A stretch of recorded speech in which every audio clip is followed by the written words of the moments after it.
पानीपत के अदियाना गांव में रमेश कुमार के घर बबली की कोख से जन्मी निशा दहिया ने कुश्ती के बलबूते पर न केवल बड़ा मुकाम हासिल किया है बल्कि रेलवे में टिकट कलेक्टर के रूप में नियुक्ति भी प्राप्त की है। निशा 68 किलो भार वर्ग में राष्ट्रीय कुश्ती में 5 स्वर्ण व 2 कांस्य पदक अर्जित कर चुकी है।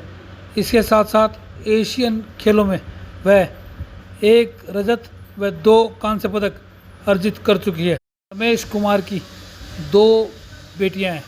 निशा छोटी है और वह उसका लालन पालन एक बेटे की तरह कर रहे हैं। निशा पिता रमेश कुमार के सपनों को साकार करने के लिए जी जान से मेहनत कर आगामी कॉमनवेल्थ व एशियन खेलों में भारत का परचम राष्ट्रीय स्तर पर फहराने का प्रयास कर रही है। भविष्य में जो प्रतियोगिताएं हो रही है उसके लिए आप तैयारी कर रही हैं फिलहाल? बिल्कुल, अभी मेरी पूरी तैयारी है। जैसे एशियन गेम्स होने वाले हैं 2022 में और कॉमनवेल्थ गेम्स भी होने वाले हैं और मैं पेरिस 2024 में पूरी तैयारी करी ओलंपिक्स के लिए क्वालिफाई करने के लिए इंडिया की तरफ से। और अभी मैं बिल्कुल ट्रेनिंग पे हूँ और अब मैं बहुत अच्छी तैयारी करूँगी। तो रेलवे में आपकी नियुक्ति कैसे हुई? रेलवे में स्पोर्ट्स की तरफ से ही हुई थी। जैसे सीनियर नेशनल मेरा गोल्ड आया था और फिर उसी बेस पे मेरा रेलवे में हुआ था। अभी मैंने जनवरी में ज्वाइन किया है रेलवे। तो आपने कितने साल पहले ज्वाइन किया रेलवे में? अभी 2021 में जनवरी में ज्वाइन किया है। पहला जो सीनियर नेशनल था मेरा रेलवे की तरफ से ही था ये वाला।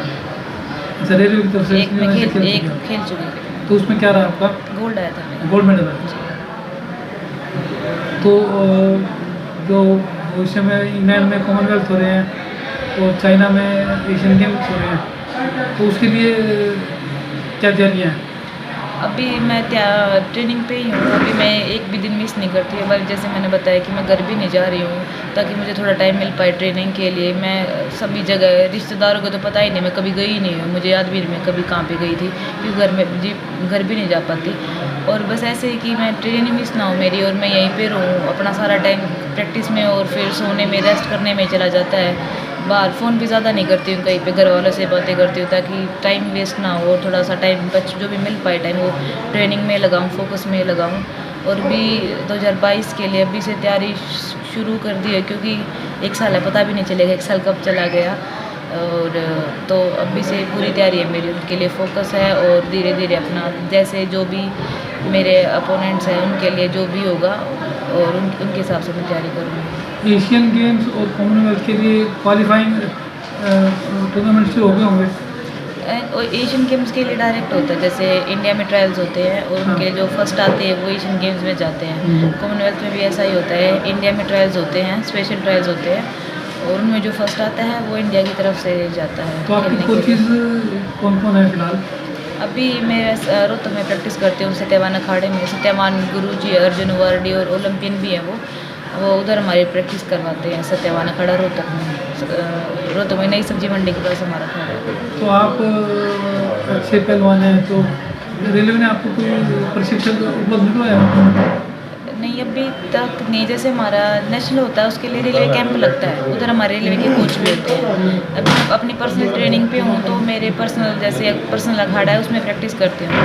जब सीनियर नेशनल होता है तो रेलवे का कैंप लगता है 1 महीने का। उधर रेलवे के जो कोचेज़ होते हैं वो हमें ट्रेन करते हैं 1 महीने के लिए जब भी हमारा ट्रेनिंग कैंप लगता है।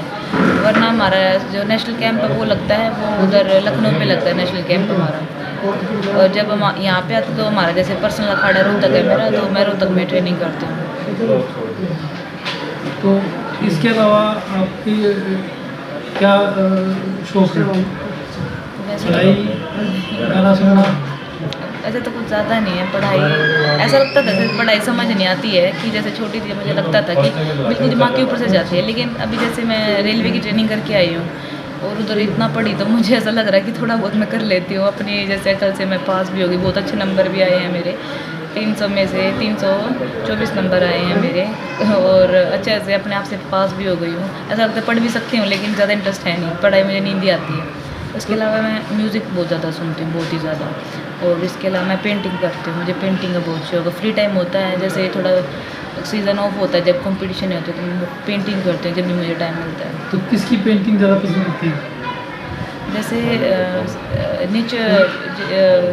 ये होते शेर की मैंने बनाई है, मेरे हिसाब से मैंने अच्छी बनाई है, पता नहीं किसी को पसंद आए या ना आए। और जैसे मुझे डेकोरेशन ज़्यादा पसंद है, डेकोरेट करती हूँ अपने घर को। और जैसे पूरी दीवार पे मैंने पेंटिंग लगा के जो बनाई है मैंने चिपका रखी हैं। और कुछ चीज़ें जैसे स्टिक से घर बनाते हैं वो बनाती हूँ, घर में लगा के रख रखे हैं। बस ऐसे ही शौक के लिए, घर से बाहर ज़्यादा निकलती नहीं, मुझे घूमने का बिल्कुल शौक नहीं है। वही जो मिलता है घर में ही कर लेती हूँ। तो जो भविष्य की प्रतियोगिताएं हैं कॉमनवेल्थ के लिए, एशियन गेम के लिए, उसके लिए आपके जो प्रतिद्वंदी हैं उनके एक रणनीति कोई बनाई हुई है या सीधे अखाड़े में बात करेंगे? जैसे जो अपोनेंट है वो सीनियर है मेरे, और ऐसा कुछ नहीं है, जैसे सबका अपना होता है। और मैं भी अपने हिसाब से जितना मेरे सोच सकेगा मैं अपने हिसाब से तैयारी करूँगी। नहीं, एक पहलवान जो होता है वो दाव पे तो पहले सोच के चलता है कि वो धोबी पछाड़ मारेगा तो मेरे को क्या करना है। तो आधुनिक कुश्ती हुई है, लेकिन दाव पेच तो वही पुराने हैं। बिल्कुल। तो उसके लिए क्या कुछ सोचा है?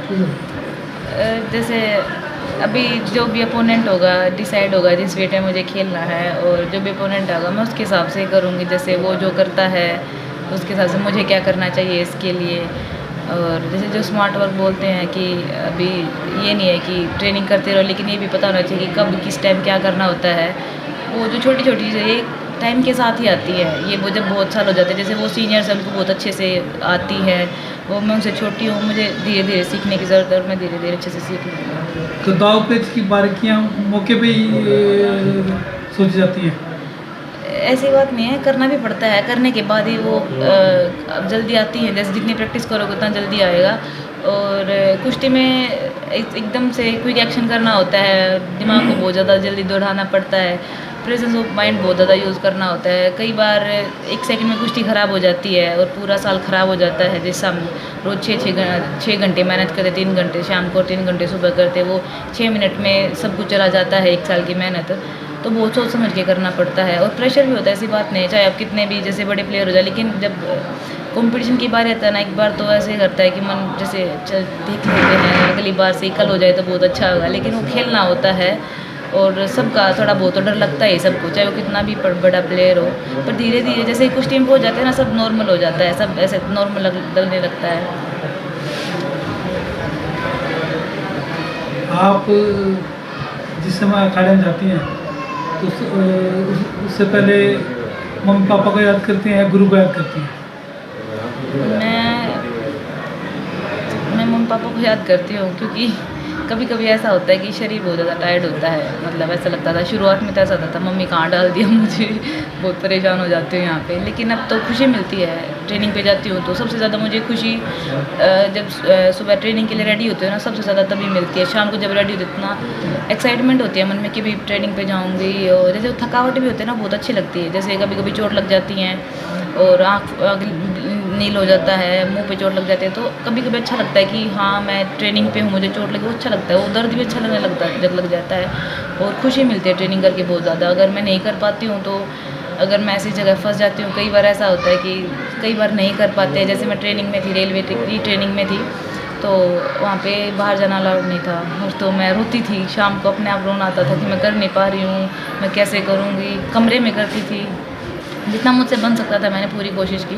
नहीं हो पाता है ना, मैं घर रोती हूँ तो नहीं, घर भी रोती हूँ मैं। कई बार ऐसे आ जाता है कि ट्रेनिंग से दूर ज़्यादा रहा नहीं जाता, किसी भी स्पोर्ट्समैन से नहीं रहा जाता। कोई भी सोचता है कि जितना कर सकता है ना, वो सभी ऐसा ही करते हैं।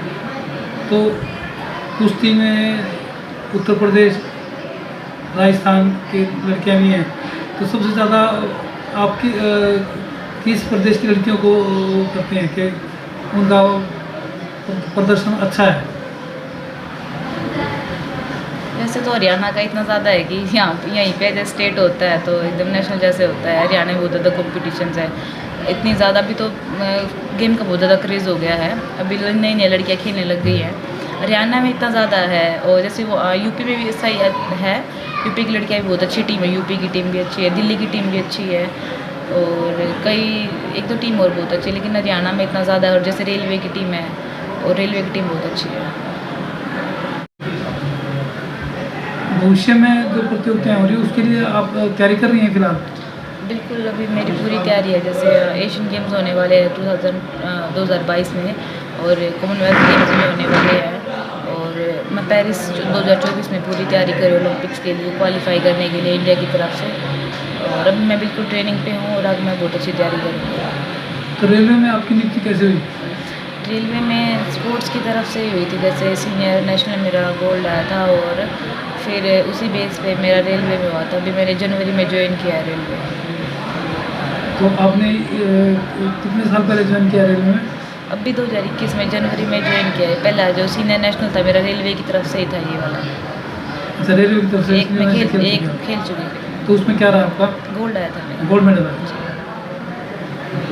तो जो भविष्य में इंग्लैंड में कॉमनवेल्थ हो रहे हैं और चाइना में एशियन गेम्स हो रहे हैं, तो उसके लिए क्या तैयारियाँ हैं? अभी मैं ट्रेनिंग पे ही हूँ। अभी मैं एक भी दिन मिस नहीं करती। पर जैसे मैंने बताया कि मैं घर भी नहीं जा रही हूँ ताकि मुझे थोड़ा टाइम मिल पाए ट्रेनिंग के लिए। मैं सभी जगह रिश्तेदारों को तो पता ही नहीं, मैं कभी गई नहीं हूँ, मुझे याद भी नहीं मैं कभी कहाँ पे गई थी क्योंकि घर भी नहीं जा पाती। और बस ऐसे ही कि मैं ट्रेनिंग मिस ना हो मेरी और मैं यहीं पे रहूँ। अपना सारा टाइम प्रैक्टिस में और फिर सोने में रेस्ट करने में चला जाता है। बाहर फ़ोन भी ज़्यादा नहीं करती हूँ, कहीं पे घर वालों से बातें करती हूँ ताकि टाइम वेस्ट ना हो और थोड़ा सा टाइम जो भी मिल पाए टाइम वो ट्रेनिंग में लगाऊँ, फोकस में लगाऊँ।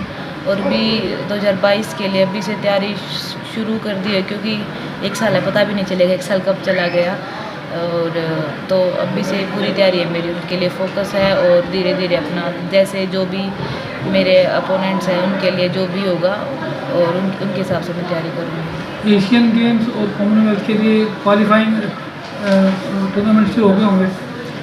और एशियन गेम्स के लिए डायरेक्ट होता है। जैसे इंडिया में ट्रायल्स होते हैं और उनके जो फर्स्ट आते हैं वो एशियन गेम्स में जाते हैं। कॉमनवेल्थ में भी ऐसा ही होता है, इंडिया में ट्रायल्स होते हैं, स्पेशल ट्रायल्स होते हैं और उनमें जो फर्स्ट आता है वो इंडिया की तरफ से जाता है। तो आपकी कोचेज कौन कौन है फिलहाल? अभी मैं रोहतक में प्रैक्टिस करती हूँ सत्यवान अखाड़े में। सत्यवान गुरुजी अर्जुन वारडी और ओलंपियन भी हैं वो उधर हमारी प्रैक्टिस करवाते हैं सत्यवान अखाड़ा रोहतक में। रोहतक में नई सब्जी मंडी के पास हमारा अखाड़ा है। तो आप अच्छे पहलवान हैं, तो रेलवे ने आपको कोई प्रशिक्षण उपलब्ध करवाया? नहीं, अभी तक नहीं। जैसे हमारा नेशनल होता है उसके लिए रेलवे कैंप लगता है, उधर हमारे रेलवे के कोच भी होते हैं। अभी अपनी पर्सनल ट्रेनिंग पे हूँ तो मेरे पर्सनल अखाड़ा है उसमें प्रैक्टिस करती हूँ। जब सीनियर नेशनल होता है तो रेलवे का कैंप लगता है 1 महीने का, उधर रेलवे के जो कोचेज़ होते हैं वो हमें ट्रेन करते हैं 1 महीने के लिए जब भी हमारा ट्रेनिंग कैंप लगता है। वरना हमारा जो नेशनल कैंप है वो लगता है वो उधर लखनऊ पे लगता है नेशनल कैंप हमारा। और जब हम यहाँ पे आते तो हमारा जैसे पर्सनल अखाड़ा रोहतक है मेरा, तो मैं रोहतक में ट्रेनिंग करती हूँ। तो इसके अलावा आपकी क्या शौक है? वैसे पढ़ाई, गाना सुनना? ऐसे तो कुछ ज़्यादा नहीं है पढ़ाई।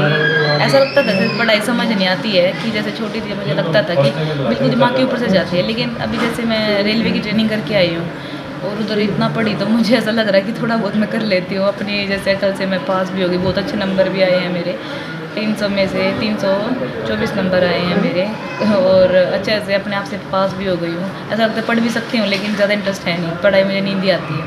उसके अलावा मैं म्यूज़िक बहुत ज़्यादा सुनती हूँ, बहुत ही ज़्यादा। और इसके अलावा मैं पेंटिंग करती हूँ, मुझे पेंटिंग का बहुत शौक है। फ्री टाइम होता है जैसे थोड़ा सीज़न ऑफ होता है जब कंपटीशन होता है तो मैं पेंटिंग करती हूँ जब भी मुझे टाइम मिलता है। तो किसकी पेंटिंग ज़्यादा पसंद करती है? जैसे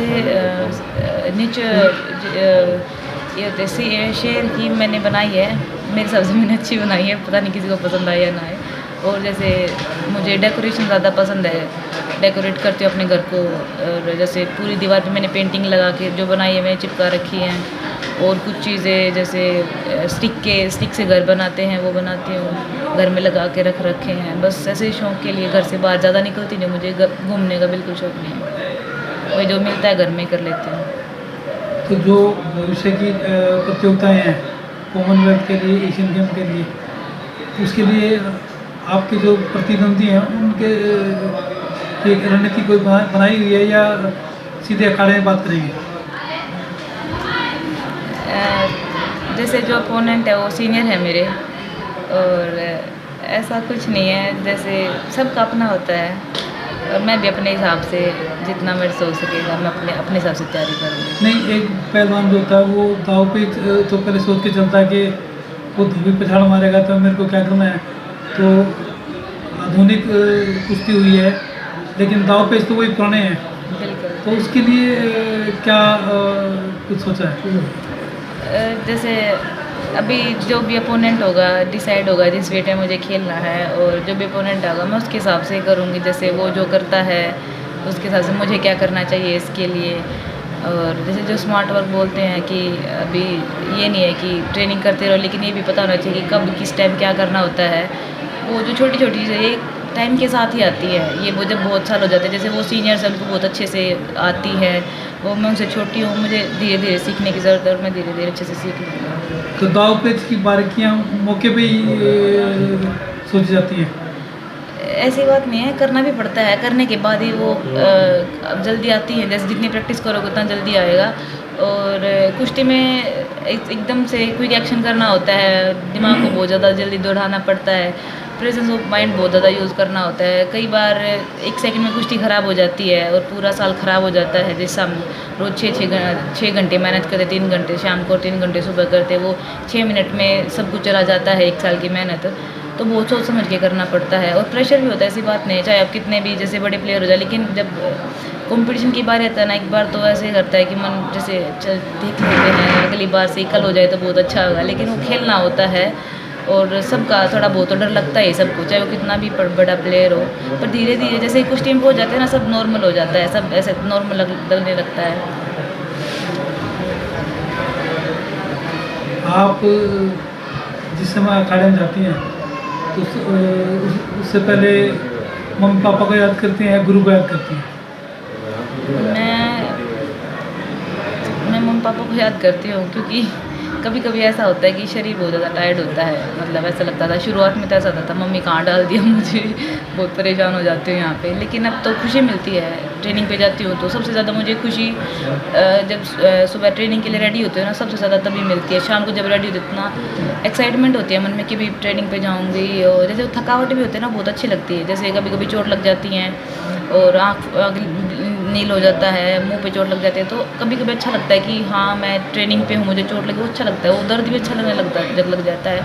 और खुशी मिलती है ट्रेनिंग करके बहुत ज़्यादा। अगर मैं नहीं कर पाती हूँ तो अगर मैं ऐसी जगह फंस जाती हूँ, कई बार ऐसा होता है कि कई बार नहीं कर पाते। जैसे मैं ट्रेनिंग में थी, रेलवे की ट्रेनिंग में थी, तो वहाँ पे बाहर जाना अलाउड नहीं था, और तो मैं रोती थी, शाम को अपने आप रोना आता था कि मैं कर नहीं पा रही हूँ, मैं कैसे करूँगी। कमरे में करती थी, जितना मुझसे बन सकता था मैंने पूरी कोशिश की।